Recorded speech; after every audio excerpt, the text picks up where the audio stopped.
Hey there, English learners. Welcome back to the Happy English Podcast, your go-to podcast for learning English the fun, natural way and improving all areas of your life.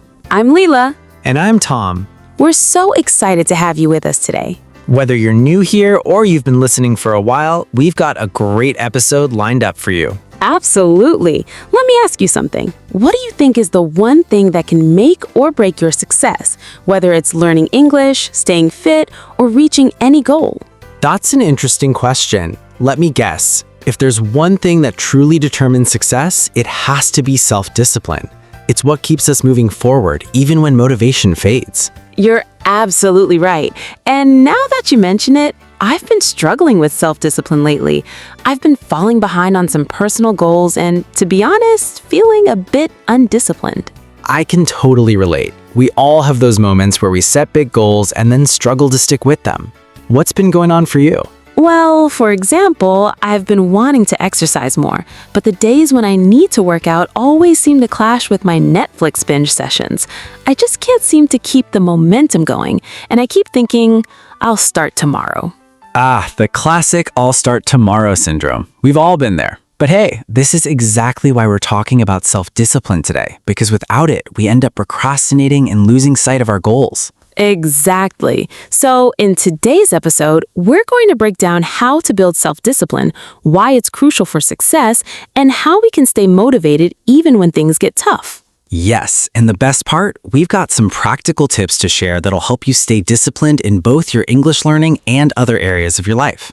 And as always, we've got a special treat for you, our free PDF guide for today's episode, which includes key takeaways, comprehension questions, and grammar exercises. You can use it to reinforce what you learned today and keep improving your discipline and English. And don't forget, we'll also be introducing some new intermediate level vocabulary throughout the episode. These words and phrases will help you sound even more natural when you speak English, and we'll be breaking them down in Charlotte's vocabulary section later on. So stick around because this episode is packed with practical insights that will help you build self-discipline and take your English skills to new heights. That's right. Whether you're looking to build better habits, improve your speaking confidence, or just get better at staying focused, this episode is for you. All right, let's get started with today's topic, how to build self-discipline and stay consistent on the path to success. Let's kick things off with the first tip. Start with tiny habits. If you're aiming to build self-discipline, focusing on small, manageable habits is a great way to begin. I can totally relate to this. Every year, I set huge goals like working out for an hour every day or eating perfectly. And every year, by mid-January, I'm already overwhelmed and burned out. It's frustrating because I can't keep up with such big expectations. I know exactly what you mean. New Year's resolutions can be so tempting, but they can also lead to burnout if we try to do too much at once. The key is to start small and build momentum. Exactly. I've realized that when I focus on tiny habits, like committing to just 5 minutes of exercise each day, I'm more likely to stick with it. It feels more manageable, and over time, it builds up. That's it. Tiny habits done consistently help you build momentum. Like you said, 5 minutes of exercise every day seems small, but over a few weeks or months, it can really add up. Yeah, it's the same with language learning. Instead of committing to study English for an hour, commit to just 5 minutes of practice a day, whether it's reading, listening, or learning a new word. Over time, that small habit will turn into progress, and you'll feel more confident without feeling stressed. Remember, consistency is key. Exactly. James Clear in Atomic Habits talks about how small habits compound over time. The idea is to make the habit so small that you can't say no to it. You might only practice for a few minutes, but that small effort done consistently leads to big results. I love that. And the best part is, when you focus on small habits, they naturally become part of your routine. It's easier to stay disciplined without feeling like you're forcing yourself. Totally. And now, moving to the second tip, focus on systems, not just goals. Goals are great, but they don't always lead to success without a clear system to back them up. I've definitely made that mistake. I'd set big goals like, I want to lose 30 pounds in 3 months, but without a system in place, I just couldn't keep up. I'd start strong, but then get discouraged when I didn't see quick results. Exactly. That's where systems come in. A system is a series of small daily actions that get you closer to your goal. Ah, I see. So instead of focusing on the outcome, our listeners should focus on creating a system for success.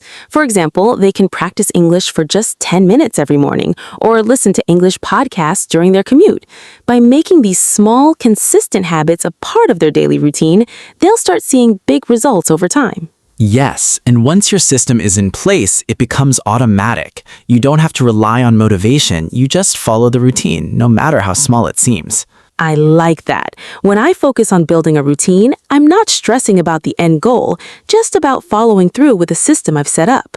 Exactly. Systems are what keep you on track. With the right system in place, you're less likely to burn out or give up because your actions become consistent and automatic. Right. It's like creating a path that leads you to your goal without all the bumps and detours. Once the system is in place, it becomes second nature. Exactly. And that leads us to the next tip. Make habits attractive. If you make a habit fun, sticking with it becomes a whole lot easier.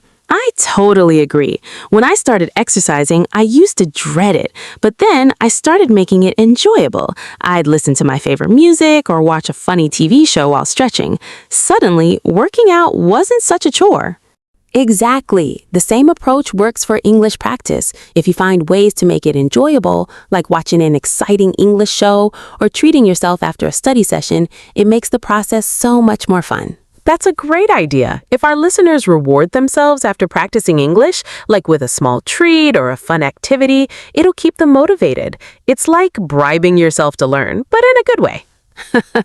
Well, who doesn't love a little self-bribery? Positive reinforcement is powerful. When you pair good habits with rewards, it makes it more likely you'll stick with them. Your brain loves rewards, and it'll strengthen the habit over time. So, making habits attractive by pairing them with rewards means I'm more likely to stick to my goals, whether it's fitness or language learning. Who knew being disciplined could involve snacks and TV? Right?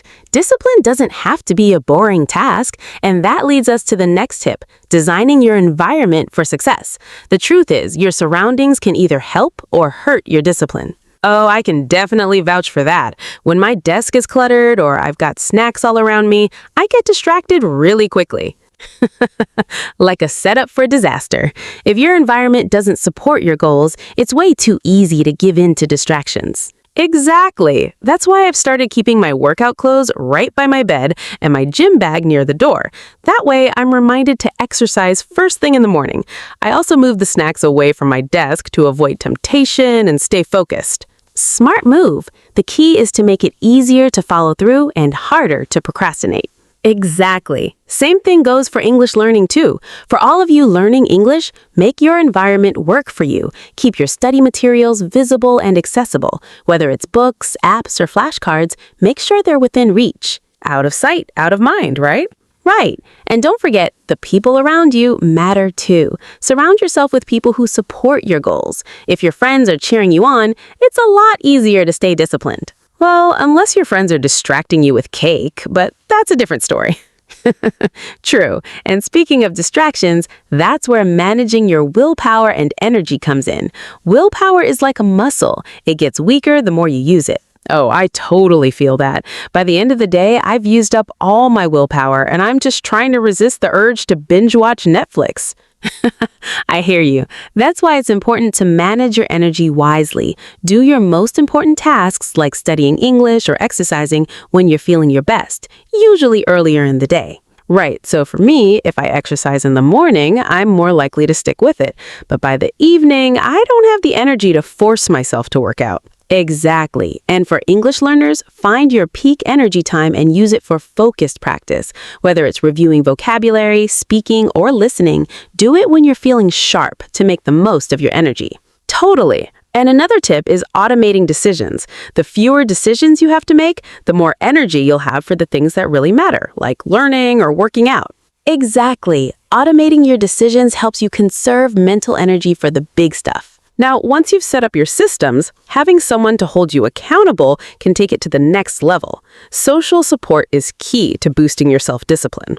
I completely agree. When I have a workout buddy or a friend checking in on me, I'm way more likely to stay on track with my exercise routine. Exactly. The same goes for English. Whether it's a language partner, a study group, or even just a friend who checks in on your progress, having someone hold you accountable can make a huge difference. It's like having someone to help you stay focused, except without the judgment. Just a gentle push when you need it. That's the idea. Accountability helps keep you motivated and consistent. Whether it's sharing your English practice with a friend or working out with a partner, it's much easier to stay disciplined with support. Exactly. And for fitness, if I have someone to encourage me, it's so much harder to skip a workout. Same for English. You're more likely to stick with it if you've got that support. Now that we've covered some powerful tips for building self-discipline, let's go a little deeper and connect this idea directly to your English journey. That's right, because self-discipline is not just about big life goals, it's also about small daily choices, especially when it comes to learning a language.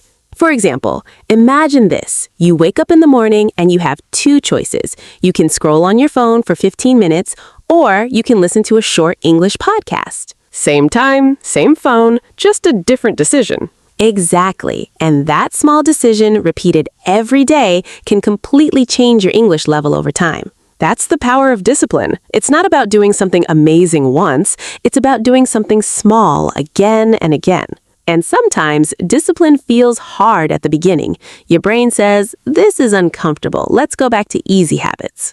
Like watching videos or scrolling endlessly. Yes, but if you stay consistent, something interesting happens. That small habit becomes easier. Then it becomes normal. And one day it becomes part of who you are. You're no longer trying to learn English. You're just someone who listens, speaks, and practices every day. That identity shift is powerful. It changes everything. And here's something important. Discipline is not about being perfect. Not at all. You will have days when you feel tired, busy, or unmotivated. The goal is not to be perfect every day. The goal is to come back the next day. Exactly. Miss one day? That's okay. Just don't miss two. That's a great rule. So if you're listening right now, maybe ask yourself, what is one tiny habit I can start today? Maybe it's 5 minutes of listening. Maybe it's speaking one sentence out loud. Maybe it's learning one new word. Keep it small, keep it simple, but most importantly, keep it consistent. And once you choose that one tiny habit, protect it. Treat it like something important, not something optional. I like that. Protect your habit, because in the beginning, it's small and fragile, like a tiny plant. Exactly. If you ignore it, it disappears. But if you take care of it every day, it grows stronger. And over time, that small habit becomes something powerful. You don't need to force yourself anymore. It just becomes part of your life. That's when discipline feels less like effort and more like identity. Yes, you're not pushing yourself all the time. You're just following your routine. And let's be honest, that's the goal. Not to fight yourself every day, but to build a system that supports you. Exactly. A system that makes good choices easier and bad choices harder. For example, if your phone is full of social media apps on the first screen, what will you do in the morning? You'll probably open them without thinking. But if your podcast app or English app is right there instead, your habit becomes easier. That's such a small change, but it makes a big difference. And this is something our listeners can do today, not tomorrow, today. Move one thing on your phone. Prepare one English podcast. Choose one simple action. And tomorrow morning, just follow that small plan. No pressure, no big expectations, just one step. Because remember, small steps add up. And little by little, you're building something real. Something that future you will be very thankful for. Exactly. Maybe one day you'll understand movies without subtitles. Or speak confidently in a meeting. Or travel and communicate easily. All of that starts with small, disciplined habits today. So don't wait for motivation. Start with action. Even if it's just 5 minutes. Especially if it's just 5 minutes. Because that's how real change begins. All right, before we finish, let's remind our listeners of one simple challenge. Yes, choose one habit from today's episode and try it tomorrow morning. And also, choose one new word or phrase you learned today. Then make your own sentence with it. Say it out loud or write it down. That's your small step for today. And if you enjoyed this episode and found it helpful, don't forget to support us. Yes, please subscribe to the Happy English channel so you don't miss our future episodes. And give this video a like. It really helps us grow and reach more English learners like you. You can also share this episode with a friend who wants to improve their English. Let's grow together, step by step. This was the Happy English Podcast. I'm Tom. And I'm Leela. Keep learning, keep practicing. And we'll see you in the next episode. Bye.